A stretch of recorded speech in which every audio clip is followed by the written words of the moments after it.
Hello everyone, this is Suchitra and welcome back to my channel. So, today we are going to discuss about the very important topic free consent to contract. So, today we will discuss about this topic in detail. So, let's start. Free consent to contract. Consent and free consent. A mere consent is not enough for a valid contract. One of essentials of a valid contract mentioned in section 10 is that the party should enter into the contract with their free consent.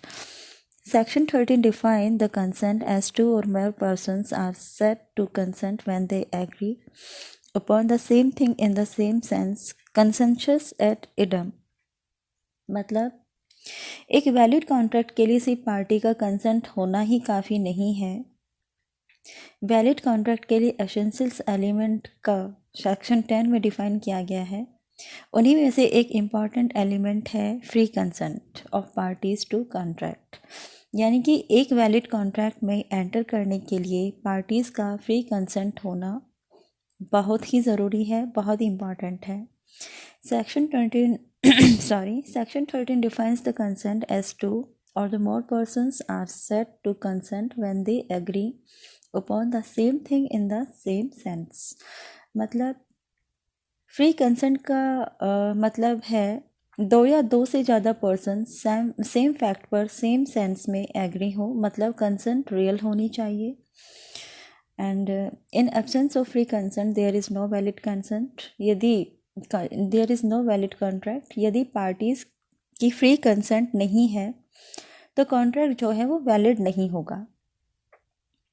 When there is no contract the agreement is void. यानी कि अगर उसमें free consent, यदि किसी contract में free consent नहीं है तो ऐसा कॉन्ट्रैक्ट जो है वैलिड नहीं होगा। And when there is no contract the agreement is void.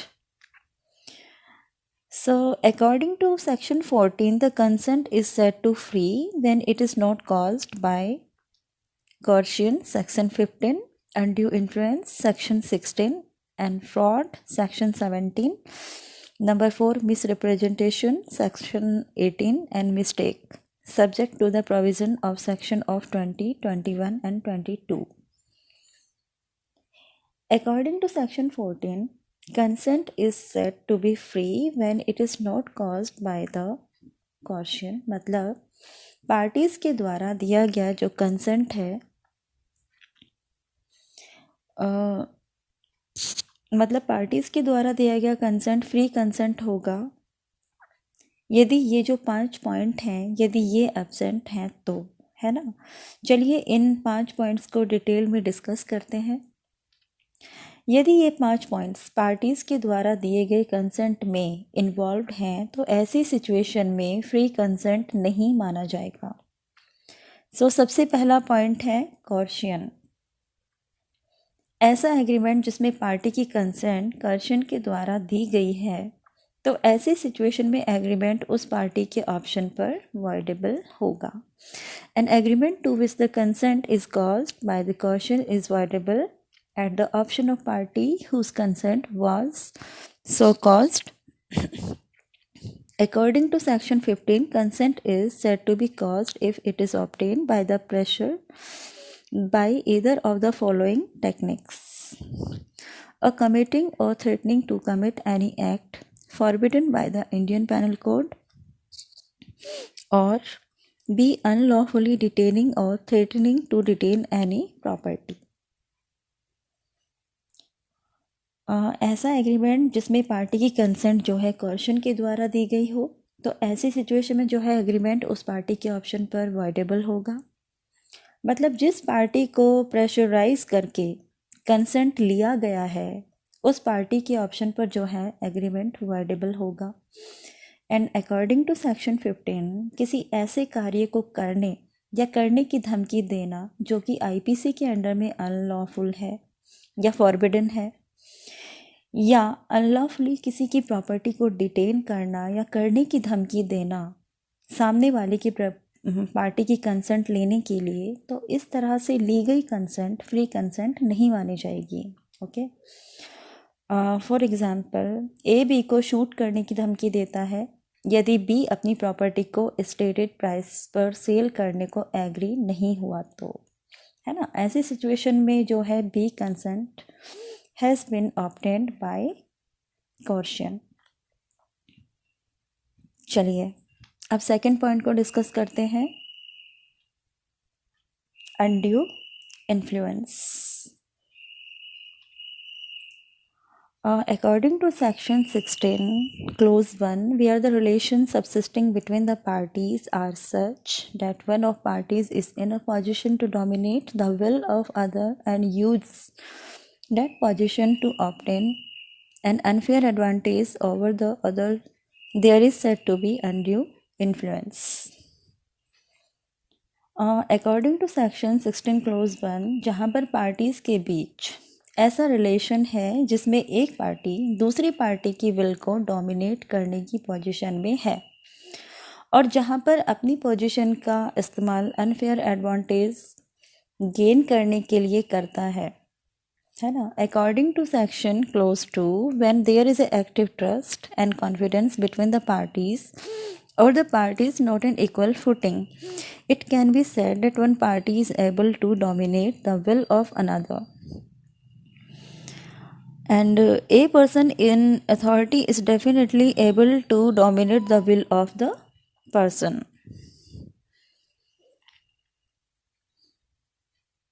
According to section 16 clause 2, जहाँ पर पार्टीज़ के बीच में एक्टिव ट्रस्ट और कॉन्फिडेंस है या जहाँ पर पार्टीज़ इक्वल पोजीशन में नहीं है, या ये कहा जा सकता है कि एक पार्टी दूसरी पार्टी की विल को डोमिनेट करने की पोजीशन में है ना। A person is authority is definitely able to dominate the will of person over whom the authority is held.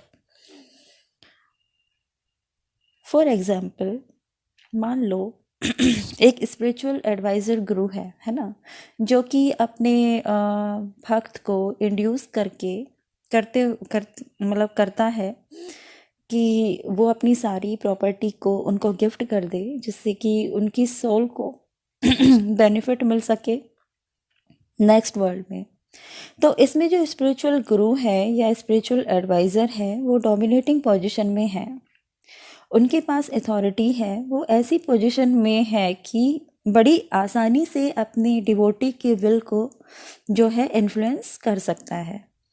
तो अपनी पोजीशन को अनफेयर एडवांटेज को गेन करने के लिए, है ना, यूज़ करना ही जो है अनड्यू इन्फ्लुएंस है। चलिए अब नेक्स्ट पॉइंट पर डिस्कशन करते हैं, फ्रॉड। फ्रॉड को सेक्शन 17 में डिफ़ाइन किया गया है एंड फ्रॉड का मतलब है किसी पार्टी को कॉन्ट्रैक्ट में लाने के लिए पार्टी या उसके एजेंट द्वारा धोखा देना, है ना। धोखा देने की इंटेंशन से किया गया ऐसा काम फ्रॉड होता है। And a fraud means and includes any of the following acts committed by a party to a contract or with his connivance or by his agent with the intent to deceive another party thereto his agent or to induce him to enter into the contract. The suggestion as a fact of that which is not true by the one who does not believe it to be true. The active concealment of the fact by one having knowledge or belief of the fact. A promise made without any intention of performing it. Any other act fitted to deceive. Fraud का मतलब है किसी party को contract में लाने के लिए party या उसके एजेंट द्वारा धोखा देने की इंटेंशन से किया गया ऐसा काम फ्रॉड होता है। फर्स्ट है suggestion as a fact which is not true, और सामने वाले को भी पता है कि ये सच नहीं है। मतलब किसी फैक्ट के बारे में फॉल्स स्टेटमेंट देना विद इंटेंशन टू डिसीव। मान लो किसी सामान की क्वालिटी को सुपीरियर बता देना जबकि उसको पता है कि क्वालिटी जो है सुपीरियर नहीं है। फॉल्स स्टेटमेंट देना, धोखा देने की इंटेंशन से, तो वो फ्रॉड है। फ्रॉड में ना 2 पॉइंट्स हैं। पहला है फॉल्स स्टेटमेंट एंड दूसरा है इंटेंशंस। धोखा देने की इंटेंशन यानी कि दूसरी पार्टी को कॉन्ट्रैक्ट के लिए एग्री करने के लिए ऐसे फैक्ट को बताना जो कि सच नहीं है ना। सेकंड है the active concealment of a fact by one having knowledge और बिलीफ ऑफ द फैक्ट। किसी फैक्ट को छुपा लेना भी फ्रॉड है। मान लो कोई कंपनी है जिसकी फाइनेंशियल कंडीशन बिल्कुल भी अच्छी नहीं है और वो कंपनी ऐसा इंप्रेशन क्रिएट करती है जैसे वो बहुत ही साउंड पोजीशन में है, और कंपनी इस फैक्ट को डिस्क्लोज नहीं करती, और कंपनी जो है अपने प्रोस्पेक्टस में ये डिस्क्लोज करती है कि वो रेगुलर बेसिस पर जो है डिविडेंड पे कर रही है, तो ये भी फ्रॉड कहा जाएगा, है ना। थर्ड है परफॉर्म ना करने की इंटेंशन से किया गया प्रॉमिस भी फ्रॉड की ही कैटेगरी में आता है। Any other act fitted to deceive.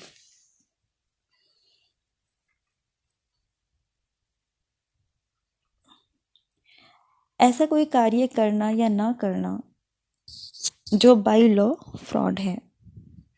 Any such act or omission as the law especially declares to be fraudulent. मान लो a husband persuaded his illiterate wife to sign the certain documents telling her that by them he was going to mortgage her 2 lands to secure his indebtedness, and in fact mortgage 4 lands belonging to her. This was an act done with the intention of deceiving her, a case of fraud. मान लो एक husband अपनी illiterate wife को certain document पर sign करने को बोलता है कि वो सिर्फ 2 लैंड्स को ही मॉर्टगेज कर रहा है, जबकि नंबर ऑफ प्रॉपर्टी 4 है, तो ऐसे केस में फ्रॉड ही माना जाएगा। चलिए अब बात करते हैं miss representation. Section 18 miss representation define the miss representation means and includes the positive assertion in a manner not warranted by the information of the person making it of what which is not true, though he believes it to be true. Any breach of duty which without an intent to deceive gains an advantage to the person committing it, or anything claiming under him by misleading another to his prejudice or to the prejudice of any of claiming under him, causing however innocently a party to an agreement to make a mistake as to the substance of the thing which is subject of agreement. Section 18 जो है define the misrepresentation, unwarranted statement when a person positively asserts that a fact is true though he believes it to be true, this is misrepresentation। मतलब जहाँ पर एक party किसी fact पर positively statement देता है और उसको यकीन है कि यह फैक्ट जो है सच है, there is false representation, he believe that statement is true, innocent act, है ना। सेकंड ब्रीच ऑफ ड्यूटी जो पर्सन ड्यूटी को ब्रीच कर रहा है उसको अगर कोई बेनिफिट मिल रहा है ड्यूटी को ब्रीच करके, जबकि उसकी इंटेंशन धोखा देने की नहीं है ना, इसमें इंटेंशन जो है मिसिंग है, ये ऐसे केस में अप्लाई होता है जहाँ पर दिया गया स्टेटमेंट सच है लेकिन बाद में वो झूठ प्रूव होता है। The inducing mistake about the subject matter, जहाँ पर पार्टीज जो है इनोसेंटली मिस्टेक करती है as the subject matter of contract, जो कि कॉन्ट्रैक्ट का सब्जेक्ट मैटर है। चलिए अब डिस्कस करते हैं मिस्टेक। मिस्टेक को सेक्शन 20 में डिफाइन किया गया है। Agreement void when where the both parties are under mistake as to matter of fact. An erroneous opinion as to the value of things which form the subject matter